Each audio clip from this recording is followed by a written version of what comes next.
khusus pada seluruh pengurus keluarga besar Majelis Ta'lim At-Taubah yang mana diwakili Bapak Haji Sadikin sekeluarga. Alhamdulillah, sama-sama kita menjadikan puji dan syukur kepada Allah Subhanahu wa Ta'ala, di mana pada malam hari ini kita bisa kembali berhadir meneruskan majelis ta'lim kita yang insyaallah membaca kitab Syiarus Salikin. Salawat dan salam salawat limpah pada junjungan kita Nabi besar Muhammad sallallahu alaihi wasallam, keluarga, sahabat, seluruh umatnya ila yaumil qiyamah. Halaman 34 ya. Abi qala al-musannif rahimahullah ta'ala wa nafa'ana bi jami' ulumi fid darain amin. Faslun bi wajhi tajlid ila al-ihsan.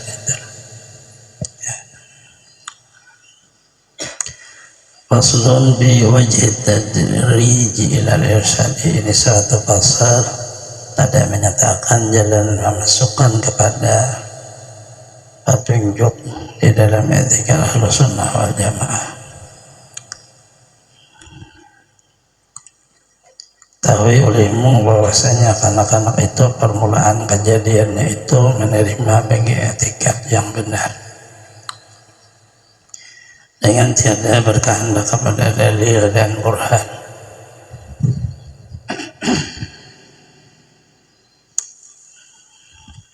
Maksudnya dalil akli, dalil nakli. Anak-anak itu cukup kita suruh baca atau suruh hafal. Ada perlu terlalu banyak keterangan anak-anak.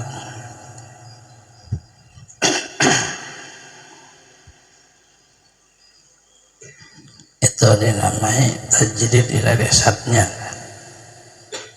Maka sayugianya kita ajari anak-anak itu akan ayat tersebut dalam bab ini, yaitu yang hamba terjemahkan daripada akidah Imam Hujjatul Islam Al-Ghazali rahimahullah ta'ala, hingga menghafaz kanak-kanak itu akan dia,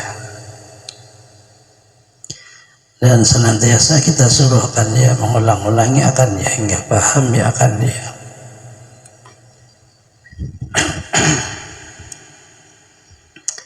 Percontohan cara untuk memasukkan ilmu tentang etikat Ahlus Sunnah Jamaah.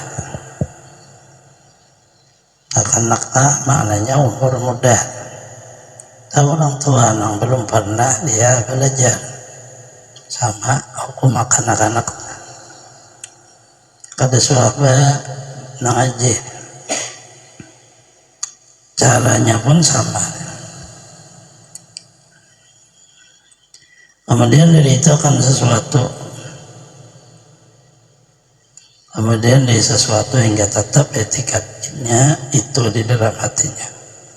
Namanya satu persatu, kayak orang belajar sifat 20.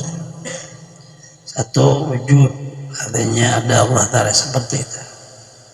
Wujud dulu, setelah dia hafal, bisa sudah membaca dengan lancar, baru tambah lagi sifat yang kedua, kita terus satu persatu. Itu yang dimaksud oleh beliau. Kemudian itu akan suatu, kemudian dia suatu, satu persatu secara tersusun hingga tetap iktikadnya itu di dalam hatinya, dan lebih itu dia berkehendak kepada dalil dan burhan. Ada perlu dalilnya baru semesta alam tak ada berdalil dulu. Yang mengetahui wajib bagi Allah, mustahil bagi Allah, karena dia awal pertama dipelajarinya agar supaya ada terlalu banyak anak berpikir, cukup yakin sudah hanya kakak-anak juga. Pada tujuan Tuhan yang belum pernah belajar, ringkas saja dulu yang diambil satu persatu daripada mana fardu ain, paham mau kada itu kada perlu dulu. Tapi setelah berikit dahnya ilmunya baru bertahap dipaham. Ada boleh juga selamanya kada paham-paham.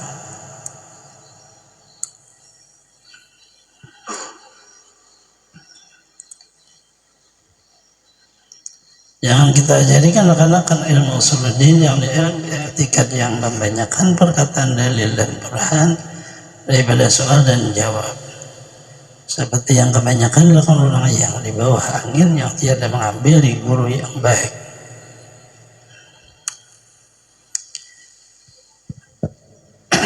Di Kepulauan Sumatera itu ada dua kampung, ada kampung di atas angin, ada di bawah angin. Mereka dahulunya sangat kuat belajar sifat 20 karena itu dari orang Melayu. Orang Melayu itu Sumatera asalnya, dan kerajaan Melayu. Tidak ada didahului Hindu, udah ada mereka langsung kerajaan Islam. Kita Banjar dulu ada di Hindu, di atasnya udah Hindu baru Islam.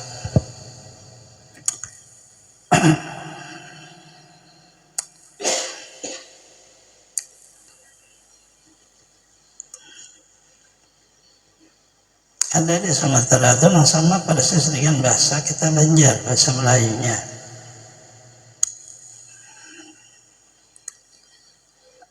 Saya Abdul Samad Palembang, Sumatera.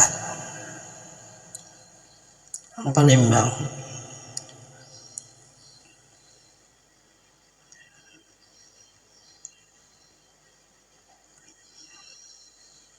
Malaikat jika sangat hajat kepadanya, seperti dia syak ragu akan etikatnya itu, dan tidak hilang ragunya syaknya itu, melainkan dengan belajar dalil dan burhan. Kalau sangat berkehendak menolak etikat orang bid'ah, maka ketika itu diharuskan belajar ilmu etikat dengan dalil dan burhan. Tapi sekiranya hajatnya wujud artinya ada Allah Ta'ala, mustahil tiada. Wujud artinya ada Allah Ta'ala, lawannya adam. Bahasa Arabnya tahu langsung aja, bahasa kita boleh meringkas pada anak-anak. Mustahil adam tiada artinya. Wajib tahu Allah Ta'ala ada. Agar supaya lebih kuat, lalu dalilnya baru semesta alam. Alam ini baru daripada tiada kepada ada, daripada ada kepada tiada, dan terus berubah, menandakan ada Tuhan. Dalil alam ini menunjukkan gawian perbuatan ciptaan ada yang mencipta ya bernama Tuhan. Kita la ilaha illallah, ya Tuhan yang sembah dan sembah Allah.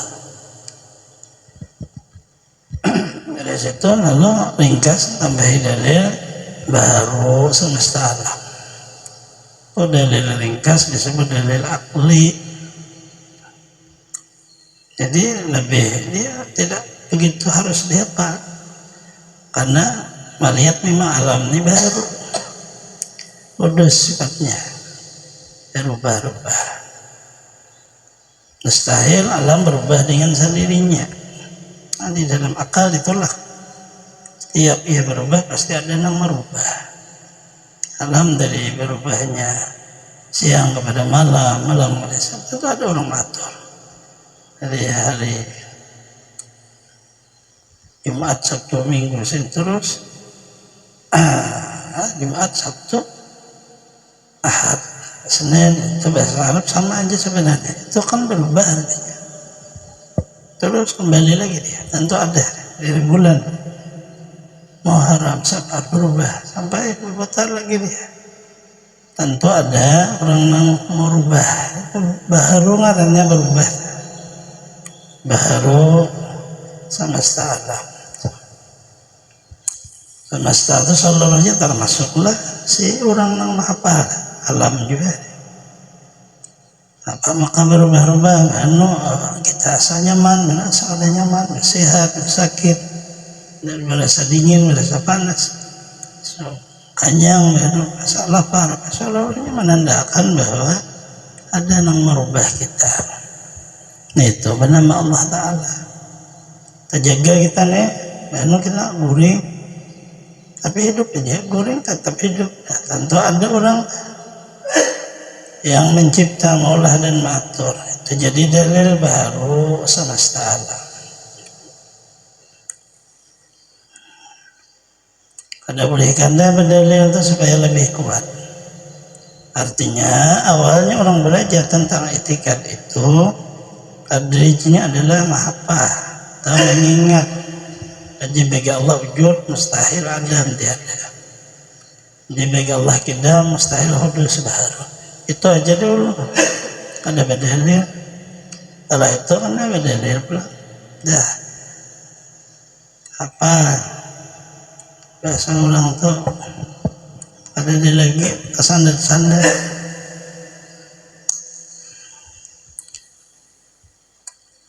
Apalan lo kada salah ingat lagi hanya bertambah sedikit.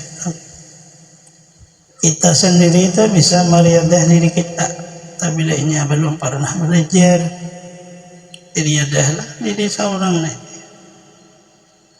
Biar supaya jangan sampai hidup ini kan misi Tuhan. Jalan etikatnya untuk mengenal adanya Allah melewati sifat 20.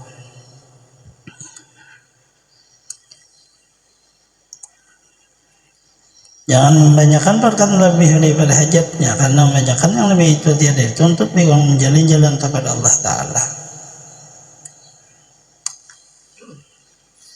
Cukup ringkas-ringkasnya. Pertama meriadah, setelah itu baru kita selesai sudah sifat 20.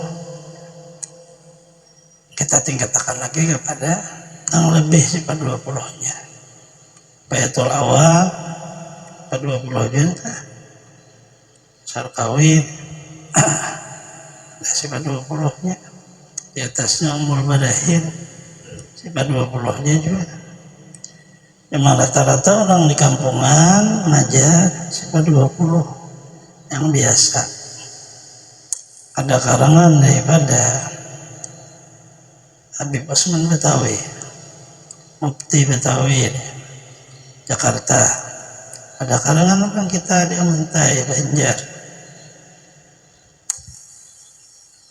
Sama aja dan mudah untuk dipaham.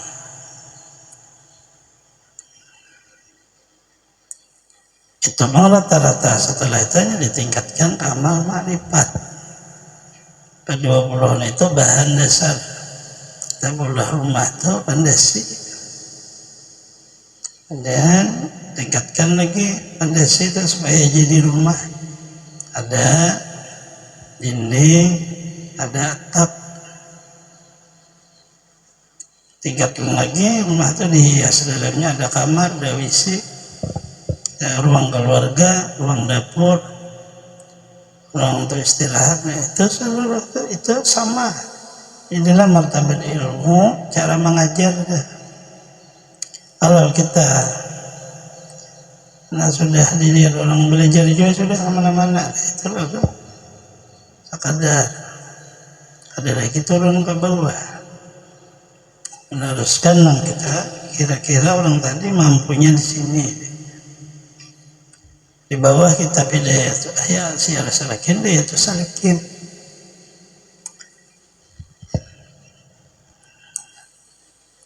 Kalau siar salakinnya sudah sama, kita belajar Mukhtasar Ihya. Ihya Ulumuddin 4 jilid dijadikan 1 jilid. Imam Ghazali juga mengarangnya. Arannya Mursyidul Amin. Mursyidul Amin ini bahasa Arab, bahasa Melayunya ya siar salakin jadi 4 pulang. Sebiji aja halus. Ihya Ulumuddin 4 di bawah Ikhtisar Imam Ghazali diringkas. Jadi sebiji itu diserahkan oleh Abdul Samad Palembang. Jadi saya harus salikin Biar nak belajar yang umum cukup siar salikin. Kalau kada mengerti bahasa Arab belajar kepada ahli nahwu dan tasrif dan balaghah. Imam Ghazali itu sangat dalam ilmunya, satu kata dari satu kata itu sangat susah untuk memaham. Kalau kurang ilmu alat kita bisa tersalah, lalu Allah memberi kemudahan, diulahlah siar salikin melewati karangan Susunan Abdul Samad Palembang. Jadi nyaman kita belajar. Beliau mengarang menyusun kitab ini di Taif, pas para Kubah Abdullah bin Abbas di Taif, sahabat Rasulullah. Karena lokasi Taifnya itu dingin, ada panas kayak Makkah Madinah. Normal kayak kita, daerah kita Kalimantan, Indonesia, jadi kada terlalu panas. Yang nyaman mengarang apa. Jadi siar salikin mulai zaman beliau tidak surut orang untuk mempelajarinya. Artinya ke depan orang besar, berganti guru, berganti generasi dan seterusnya. Karena ikhlasnya beliau mengarangnya. Sangat Palembang. Kada ada kalau kada boleh belajar, kada ada.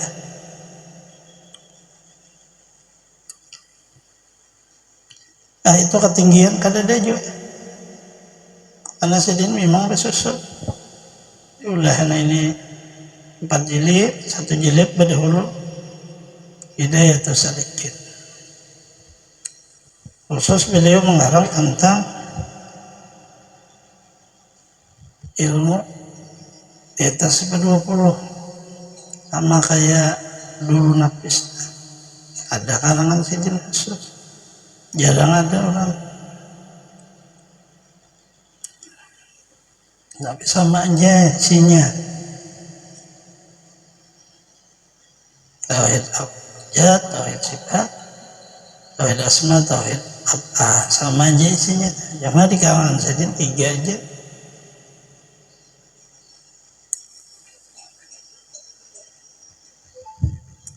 Asma masuk di sifat, jad sifat apa, diulah jadi 2 aja lagi. Sudah wahdah fil kasrah, sudah kasrah fil wahdah. Namanya kampana pilah dan bakabilah, selesai ingat dan. Tapi di sini himpunan ada, nah itu, dan himpunan juga ada 7 martabat siar salikin. Makanya cukup kitabnya ini kita di dalam menjalani hidup sampai bahasa orang ke akhirat tuh di dasar apa seluruhnya,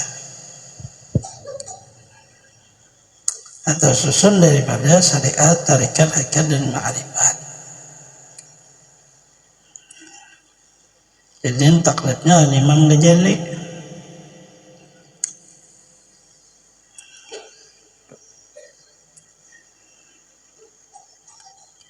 Tetapi jika didatangkan oleh orang kan subadab etikat, atau didatangkan oleh orang etikat orang bid'ah, etikat orang Mu'tazilah atau Jabariyah dan barang sebagainya, maka ketika itu wajib atas seorang di dalam negeri itu menolakkan etikat yang syubhat itu. Wajib menolakkan etikat bid'ah itu, tapi wajibnya itu atas fardu kifayah. Adalah ya di dalam negeri itu satu orang alim yang menolakkan syubhat itu dan etikat orang bid'ah itu. Karena demikian itu sekira-kira hajat juga. Allah alam, itu makna cara kita belajar. Ada boleh kada si nang di kampung ada seikung, jangan hanya sekadar ahli di dalam syariat. Ada di kampung tuh harus ahli etikat, makna hakikat sampai ke ma'rifat. Biar sikung aja. Kalau ada orang masuk ini menguli orang kampung, karena kita kada dia nang bisanya, akhirnya sasat seperti taat.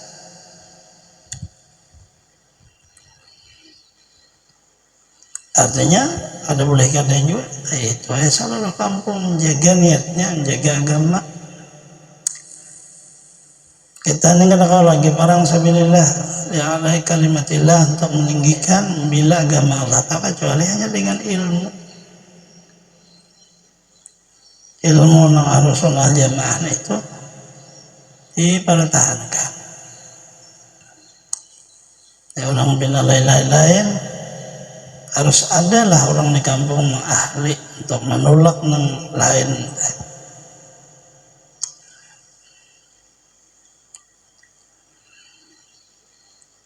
Maknanya di situ harus diperhatikan seluruhnya. Orang yang ada di kampung negeri, kampung Islam. Jangan sampai ketinggian jangan kayak itu. Tapi jangan sampai terlalu jangan. Sempurnakanlah di dalam tinggi dari syariat dan hakikat, sempurnakan. Jangankan di daerah kita di Banjarmasin pun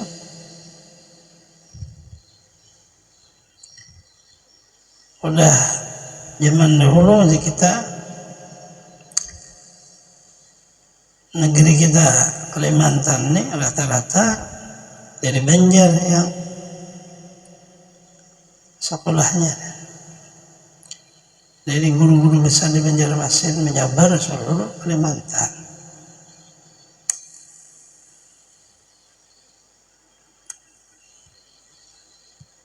Di Banjarmasin pun masuk etikat yang lain Ahlussunnah Jamaah, apalagi di lain.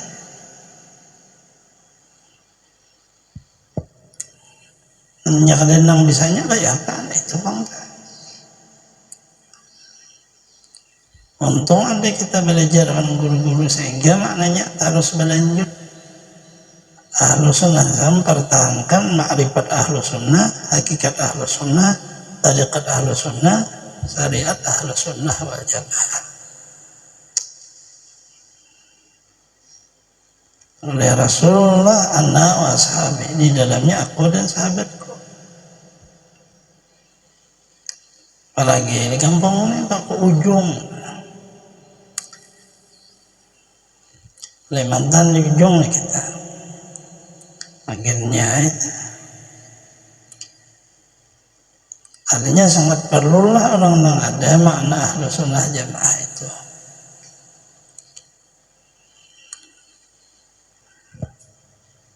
Belajar satu, ya belajar menghargai orang. Ya Ahlussunnah Jamaah sama aja kita. Maknanya bersatu itu. Jangan saling membijak. Dengan makna perpecahan akhirnya. Kalau orang itu memang mungkin syariat aja selesai kan syariat biar ini Ahlussunnah Jamaah. Ada orang lebih sampai bisa hakikat dan makna silahkan dia. Yang penting Ahlussunnah Jamaah. Orang syariat jangan mengkhianati orang makrifat dan hakikat. Kayak itu aja sebaliknya. Jangan saling maknanya merendahkan dan mencela. Menjaga agama isinya itu aja. Ada lagi kan generasi berikutnya kada tahu agama, tahu pegang aja dia. Cara berudunya kada tahu juga. Kayak apa nang bujur-bujur orang nang bermadzhab sembarangan kan. Cara berpakaiannya, cara sembahyangnya, selesai sembahyang. Kalau kadada nang berguru dengan orang yang Ahlussunnah Jamaah berubah kampung. Kada nyaman-nyaman sabarataan orang bid'ah aja kada nyaman. Ada nang baiknya. Jadi perlunya mana pengajian itu kitab jangan Bapak kita mendengar bagus sebenarnya, tetapi kita kadang-kadang menolak apabila udah masuk. Mana dalilnya, mana kitabnya? Kalau kitab kan kita bisa, nah coba baca ini kitabnya kan selesai.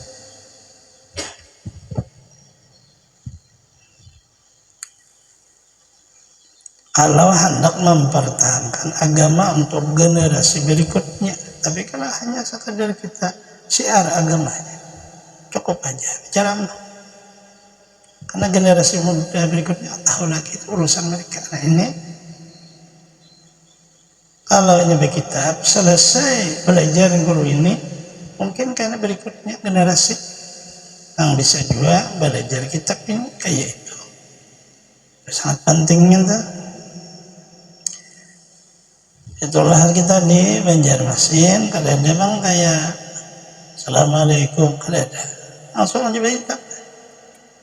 Mulailah dengan Bismillah, Alhamdulillah, Salatu Rasulullah, bihi qalal musallif, tanpa ada yang mulia, yang tertih.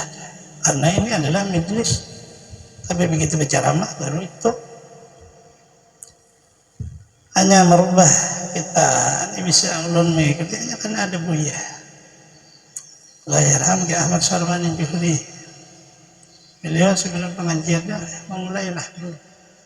Tapi tidak berceramah, hanya memulai dalam makna baca kitab. Kalau kita di Banjarmasinnya tidak ada.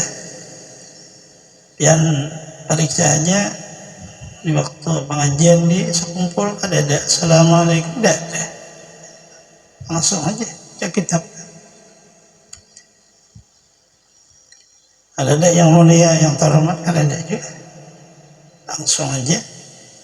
Karena orang semuanya di situ adalah untuk mengaji. Orang pejabat, orang rakyat biasa kah, orangnya para habaib kah, orang awam kah, sebalataan hendak mengaji. Hingga kada kalau yang mulia para kada langsung baca kitab, itulah kan namanya mengaji.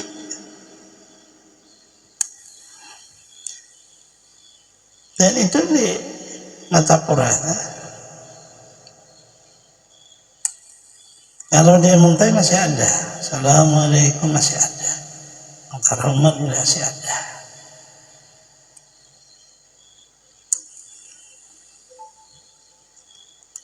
Artinya tidak ada masalah, nah itunya. Yang maksudnya bagi kitabnya itu, nah. Itu kitab ini untuk generasi berikutnya, dan pengarang pun itu tujuannya menyusun dan mengarang untuk generasi. Kalau sudah alim ada perlu kitab apa kitabnya, tapi generasi berikutnya siapa yang bisa mempertahankan paham Ahlus Sunnah wal Jamaah kalau ada di kitabnya? Situlah ya manfaatnya.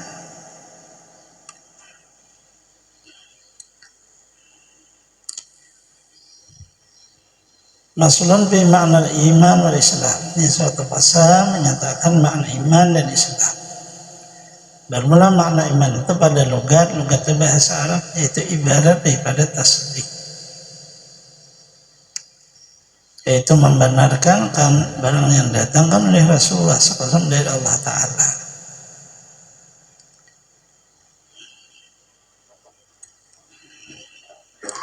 Tanpa tasdik itu di dalam hati, dan lidah itu terjemah daripadanya hati. Orang yang beriman artinya orang mengakui, hanya membenarkan. Di hati mengaku bahasa kita, dia punya Tuhan Allah, dia mengakui punya Rasul, membenarkan Rasulullah Nabi Muhammad SAW, dia mengakui bahwa dia beragama Islam. Itu dinamai iman mukmin.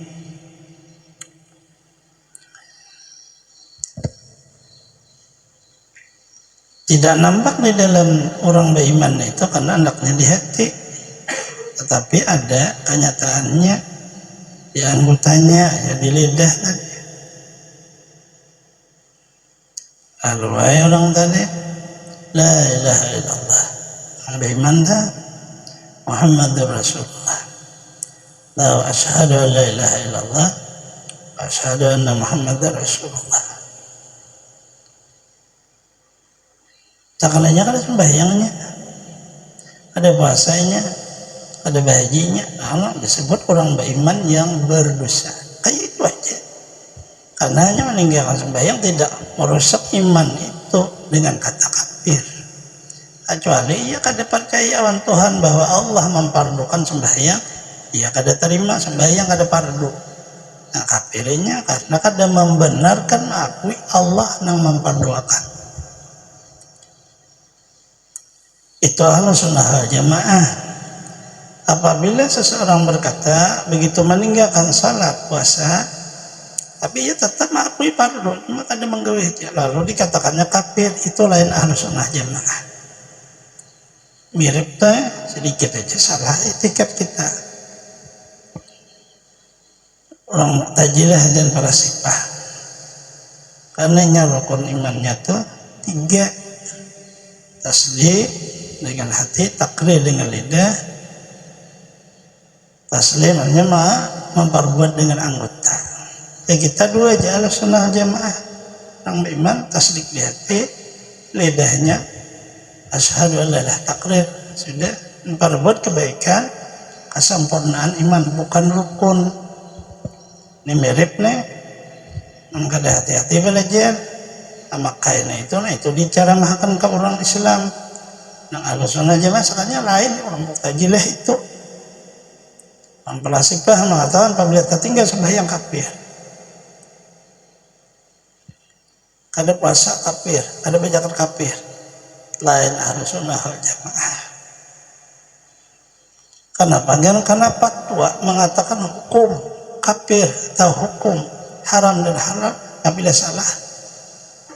Orang yang mengatakan itu dahulu murtad. Itu harus ada dasar bujur-bujur. Itu jadi bicara sidin Ahlus Sunnah Jamaah ini. Harus berkitab lah belajar. Guru-guru kita yang Ahlus Sunnah Jamaah mengarangnya salah pakai. Mudah aja perkaranya, tapi bisa tersalah. Mirip nih ya.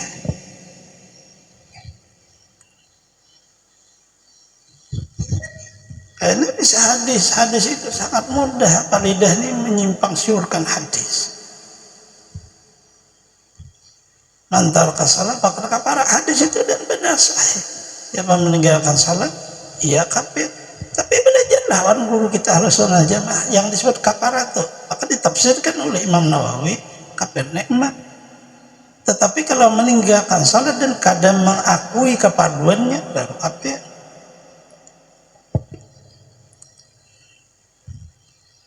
Kalau kata itu habisan kita nih. Kalau menyatakan seseorang muslim kafir, maka di waktu ia sudah berkawin dengan orang Islam wajib dipasah. Ini jadi hancur semua.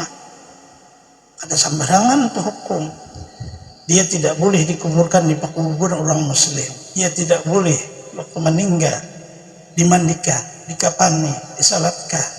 Kada boleh jadinya. Karena dikatakan dia kafir.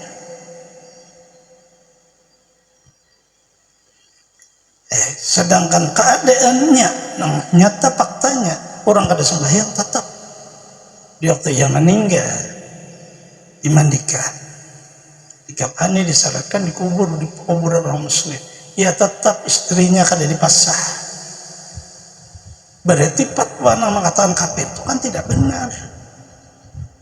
Itu Mu'tazilah ngarannya, Ahlus Sunnah Jamaah. Itu jadi nang hati-hati itu belajar. Guru banyak aja apa saudaranya, tapi kitabnya nang mana nang baca orang tuh, ambilannya di mana dia.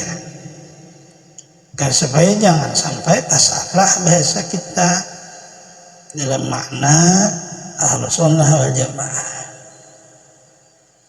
Ahlus Sunnah wal Jamaah ikut ada nama bejah baik, ada. Karena Ahlus Sunnah wal Jamaah semuanya sama.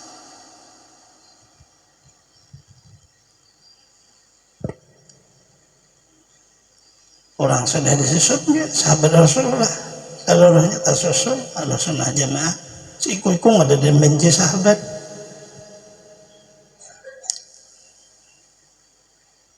Karena ada fatwa datanglah itu.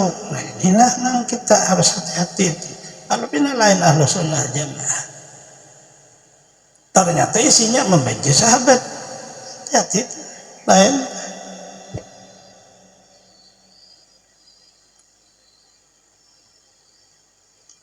Nah di situ makna kita harus mempertahankan itu tadi.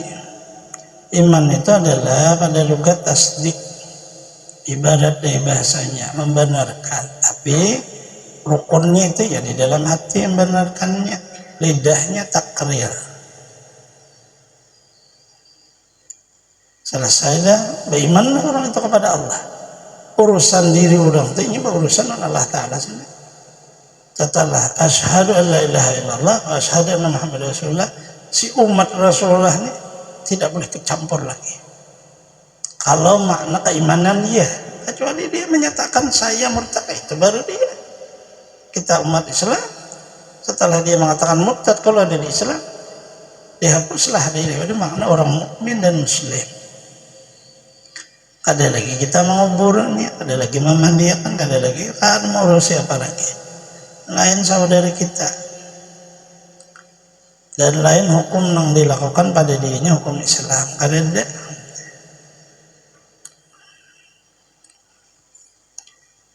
tapi begitu hanya pribadi dia, antara dia dengan Allah itu urusan dia. Ia percaya adanya Allah, kemudian ia ada mengerja perintahnya, urusan dia. Kemudian ia mengerja larangannya, urusan dia. Tapi kita sesama muslim hanya menyampaikan aja lagi. Ya makna sempurnalah duduklah di pengajian, itu lebih sempurna. Amar nahi, amar perintah, nahi larangan. Nah itu di dalam makna fardu kifayah aja lagi. Tapi tidak menjadikan mempunis, karena urusannya Allah Ta'ala. Orang ada mengerja perintah sampai Tuhan meninggal sih. Ada kau jadi ponis orang ini ahli neraka, kada kau. Karena lain neraka ataupun kita pun Allah Ta'ala aja neraka. Apabila Allah mengampuni, masukkan sini surga. Ya Allah Ta'ala menuntut dengan keadilannya, masukkan sini neraka. Ampun Allah Ta'ala, surga ampun Allah Ta'ala. Kalau kita mengampuni surga, ini ada kawan. Itu kan hanya tanda aja, tanda di waktu hidup, tanda orang yang salih, orangnya mengerja perintah Allah, larangannya masuk dalam takwa.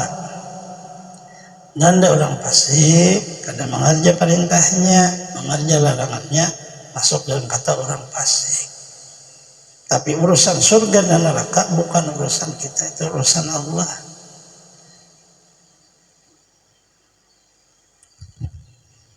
Kalau dia apa itunya. Dan makna Islam daripada iz'an dan taslim, itu menjunjung, menerima barang datangkan oleh Rasulullah. Tempat Islam itu amun daripada iman, umum daripada kata iman, itu di dalam hati dan lidah segala anggota. Kalau Islam ada di anggota tandanya. Tanda orang Islam dia salat, Islam dia. Tanda orang Islam dia puasa. Tandanya aja juga.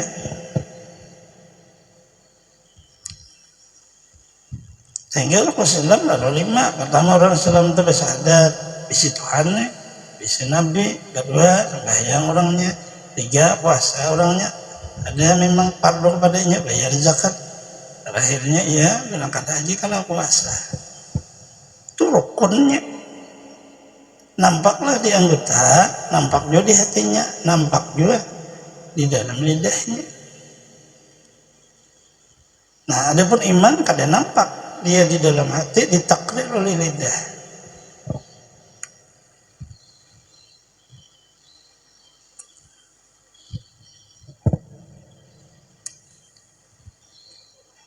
Kadang ada itu maknanya, karena makna Islam itu tunduk, mengerja perintah. Makna iman itu mengakui dan membenarkan.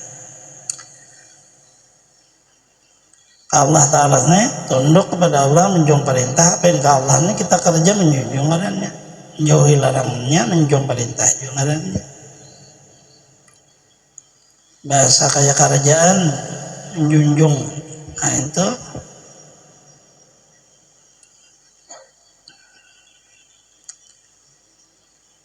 kalau kata Islam lebih umum daripada kata iman. Tetapi kedua-duanya ini kan akan dipisah. Apabila orang itu Islam pasti ya mukmin, orang mukmin pasti ya Islam.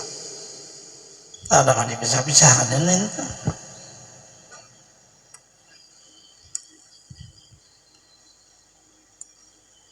Ada orang mukmin pada batinnya, tapi kada mukmin pada jahilnya. Nah itu boleh jadi bahasa kita itu urusan Allah Ta'ala aja. Maka disitulah ada kaul bahwa paman Rasulullah Abu Talib itu mukmin pada batinnya. Tapi Sidin kada mengatakan asyhadu la ilaha illallah. Karena Sidin membela Rasulullah. Dalam waktu Rasulullah dakwah Islam dengan asbab halangan rintangan orang kaum Quraisy, Abu Talib aman Sidin.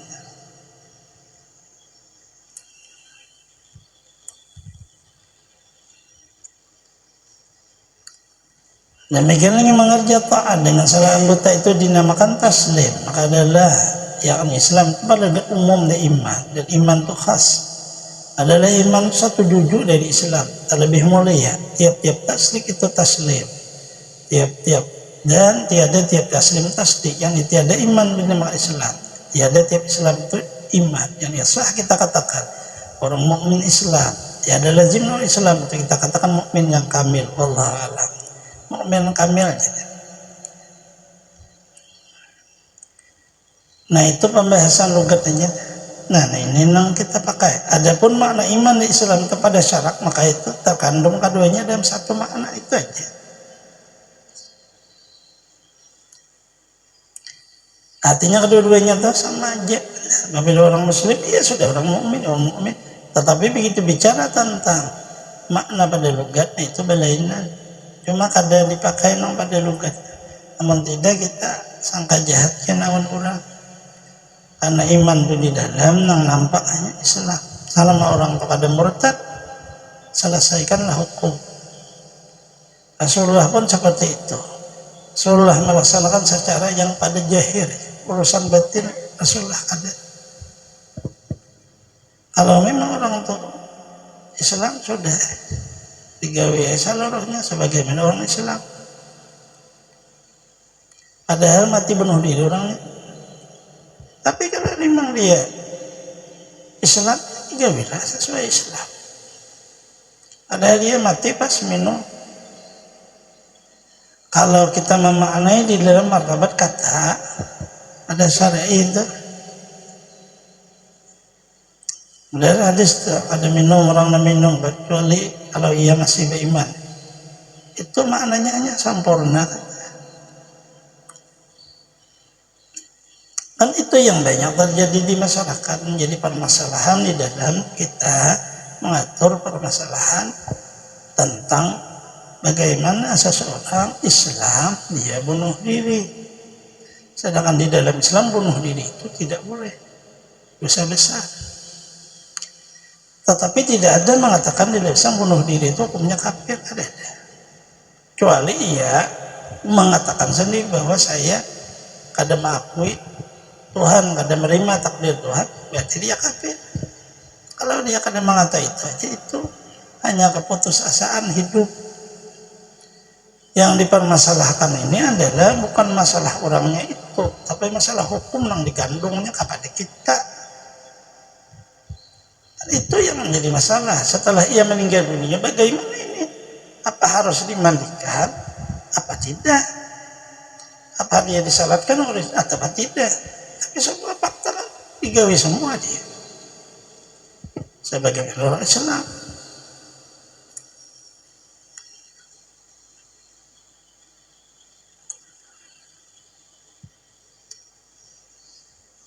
Itu mulai zaman dulu sudah seluruhnya sampai Rasulullah selalu permasalahan orang dihukum dengan makna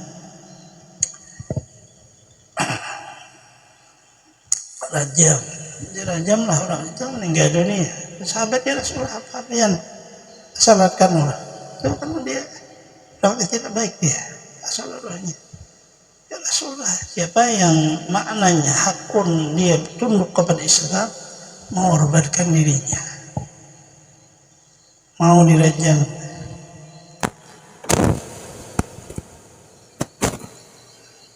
Sama seluruhnya orang membunuh orang muslim. Awalnya dibunuh di Makkah. Setelah orang dibunuh, bagaimana ini orang apa orang kafir? Ya, dia disalatkan lagi, potong lehernya, kemudian dijahit lagi leher itu, dimandikan oleh petugas, kemudian dikafani, kemudian dibawa ke Masjidil Haram. Allah, di maklalah dikubur. Apa artinya itu? Maknanya dosa atau pekerjaan dosa itu tidak merusak Islam. Tetap ia Islam dan mukmin selama ia kada mengatakan atau ia murtad. Ia murtad ya selesai sudah. Ada lagi berlaku hukum.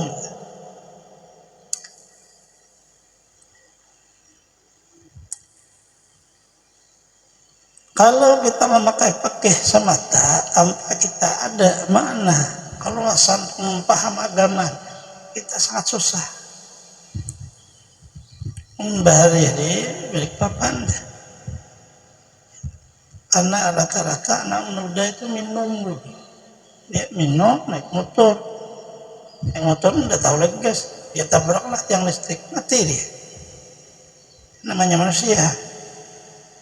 Kalau dia bermasalah lah di dalam orang tua, saya tidak mau mandikan, saya tidak mau masyarakat karena dia mati mabuk. Tapi kan pahami wujud-wujud Islam. Apakah di waktu mati mabuk itu kafir? Kecuali dia mengatakan keluar daripada Islam baru kafir. Kalau dia hanya mabuk aja berlaku hukum masih. Kemabukannya itu dosanya kepada Tuhannya. Karena Tuhannya yang melarang. Kita hanya melakukan bagaimana hukum ini berlaku kepada diri orang itu masih muslim. Itu kan menjadi permasalahan. Kalau pakai semata ada bermanfaat apa-apa kan orang mabuk. Bagaimana sih dia? Tapi kan kita tidak tahu di waktu ia mabuk apa ia sadar. Mesti ia sadar akhirnya pelat tahajud la ilaha illallah. Kalimah kalau la ilaha illallah dalam keadaan mabuk itu diterima oleh Allah. Itu yang kita sangat sulitnya. Artinya orang kadang bertiga, kadang ada berapa orang susah juga kadang masalah itu. Rata-rata kalau orang kaya meninggal dunia banyak orang melayat, tapi begitu orang susah sangat bisa berapa orang aja. Apalagi orang yang di dalam makna dia tak salah, sangat susahnya.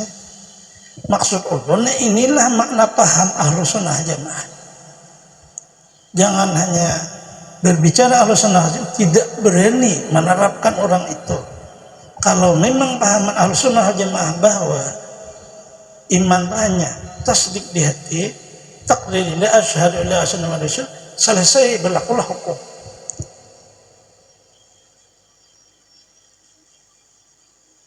Karena memang itu, maka kita lah sembahyang akan. Karena apa? Salah itu saudara kita orang Muslim dia.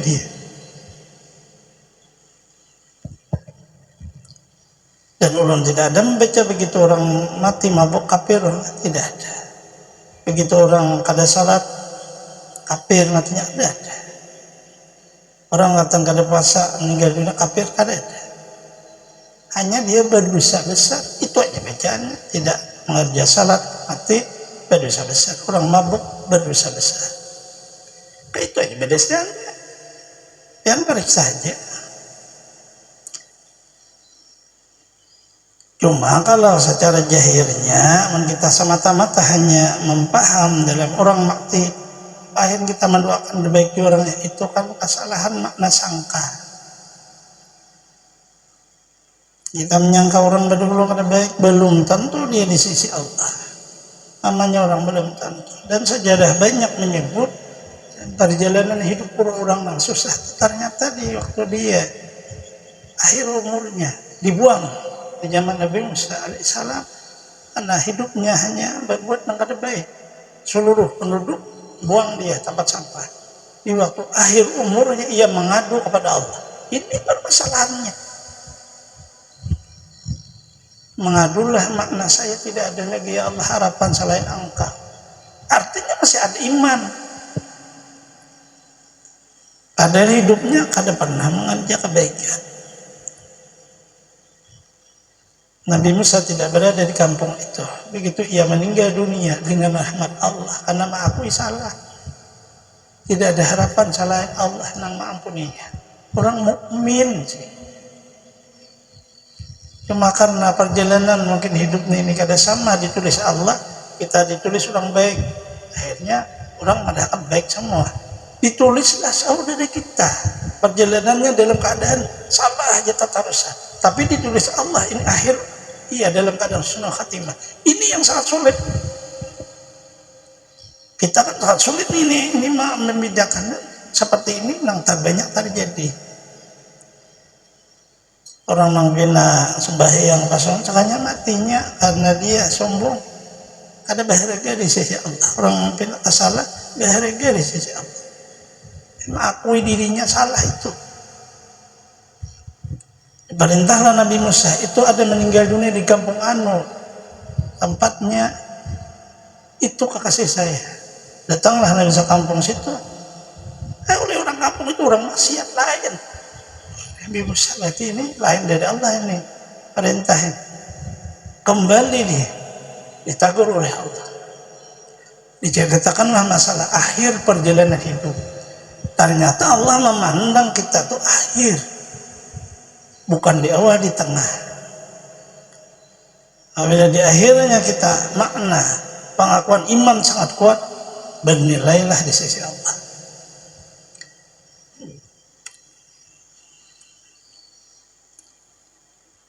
Seperti firman Allah, "Akhrajna man kana fiha minal mu'minin fa ma wajadna fiha ghaira baitin minal muslimin."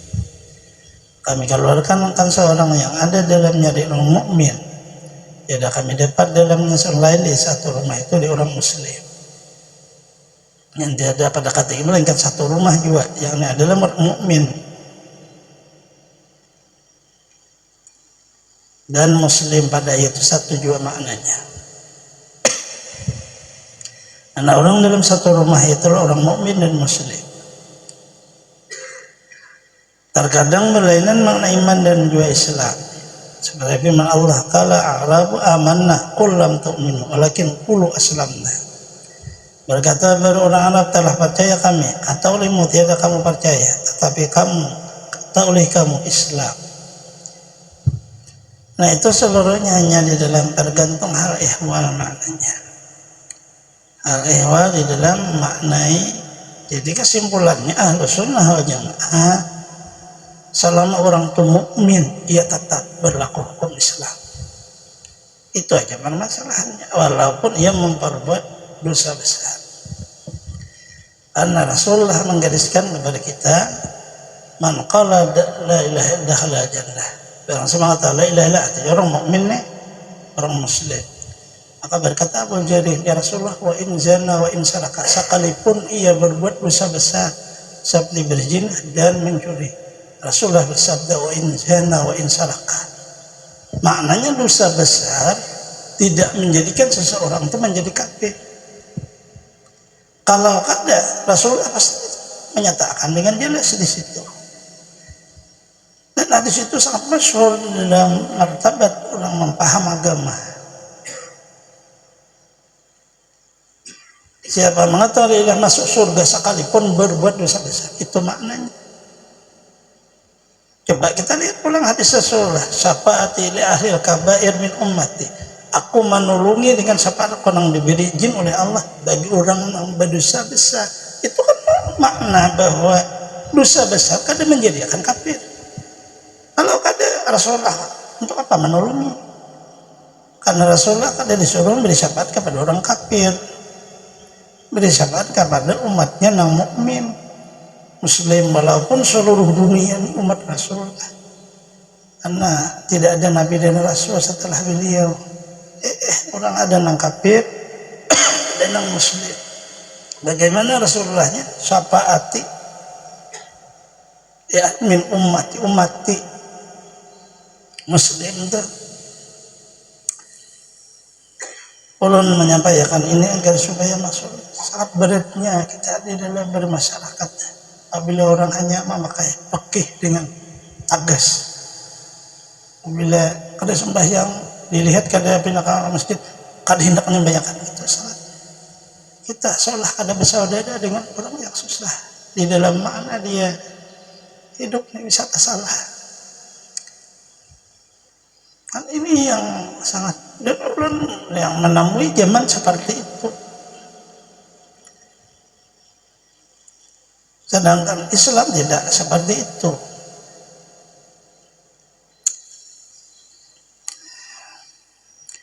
Kata Imam Ghairullah, mana istamla bil zahir wa arada bil iman haula tasdiqul qalbi faqat bil Islam zahiran bil lisan wa jawarih.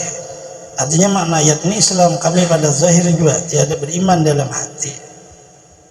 Karena iman pada ayat ini yaitu tasdik hati, benarkan dalam hati juga, dan batin Islam menerima pada zahir juga. Lidah segala anggota walaupun Islam nyata dan rukunnya sudah yang dirubah-rubah. Kita rukun Islam 5, rukun iman 6. Itu terhubung kepada tasdiknya, tapi pemahaman makna rukun kita ngajab rukunnya tahsis kata iman, bukan susunan yang 6 itu duanya, tasdikun bil qalbi wa taqrirun bil lisan. Ini yang dicatat oleh Syekh Muhammad Asad dalam kitab beliau Datuk Kalampayan, 73 golongan, satu nang selamat seperti itulah. Yang 72 golongan beda-beda makna iman. Rata-rata mereka menyempurnakannya wa amalun bil arkan, membenarkan dengan hati, mengata dengan lidah, memperbuat dengan anggota. Itu dikata oleh mereka rukun iman. Tahsis makna bukan rukun iman yang bersusun alhamdulillah, itu lain itu. Sedangkan itu mazhabnya 72 golongan yang sesat. Ada kita kesempurnaan iman, lalu 3 itu tasdik di hati, takdir di lidah, wa amalun bil arkan, mengamalkan anggota. Itu kesempurnaan, bukan rukunnya. Itu yang perlu diketahui. Al-bab Sani, bab yang kedua, biasa tahara, rahasia bersuci. Wallahu a'lam. Semoga Allah Subhanahu wa taala beri taufik hidayah kepada kita semua. Ampuni dosa-dosa kita, mengabulkan hajat-hajat kita, melapangkan urusan-urusan kita, mudahkan kepada kita rezeki yang halal. Sehatkan badan kita, menjangkan umur kita, selamat dunia akhirat. Terhindar daripada bencana penyakit, mati dalam keadaan husnul khatimah. Allah mengumpul dengan para kekasihnya, anbiya wal mursalin, awliya wa syuhada wa salihin, dengan berkah wujud Rasulullah sampai dunia wal akhirah. Bisiri surat al-Fatihah.